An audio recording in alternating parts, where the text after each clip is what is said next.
La Starac, Secret Story et maintenant même l'île de la Tentation, il y a plusieurs vieilles émissions qui font leur grand retour après de longues années d'absence. Mais pourquoi les chaînes de télévision ressortent-elles du placard leurs vieux programmes? Alors si on veut expliquer ce phénomène, je pense qu'il faut tout d'abord comprendre que la télévision fonctionne sur une logique de rendez-vous. Les chaînes de télévision traditionnelles linéaires sont concurrencées par les grandes plateformes audiovisuelles type Netflix, Amazon, etc. Donc face à cette concurrence, on s'aperçoit que les chaînes de télévision traditionnelles, dans un premier temps, elles ont essayé elles aussi de se déployer en mode à la carte, en proposant des contenus que les téléspectateurs pouvaient aller regarder au moment qui les arrange le plus, sur l'écran qui les arrange le plus, en situation de mobilité, etc. Or, les enquêtes d'audience et les études sociologiques qui sont menées sur les téléspectateurs montrent bien ces dernières années qu'une envie de télévision linéaire qui se regarde en famille, entre amis, à plusieurs, face au poste de télévision, existe. Proposer des programmes qui ont connu du succès, c'est une manière de dire aux téléspectateurs, nous vous proposons des rendez-vous avec votre télévision, avec votre chaîne, tel que vous aviez l'habitude de le faire il y a 10-15 ans.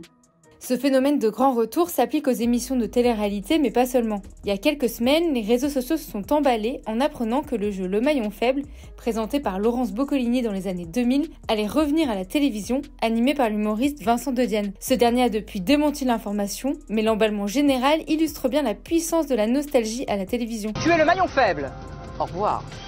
Les chaînes de télévision ont toujours fondé une partie de leur programmation sur l'effet nostalgie. On peut donner comme exemple des émissions comme Les Enfants de la télé qui consistent à rediffuser des archives de la télévision. Ce phénomène-là n'est pas nouveau en tant que tel. Il est bien sûr destiné à élargir les audiences, attirer de nouvelles générations.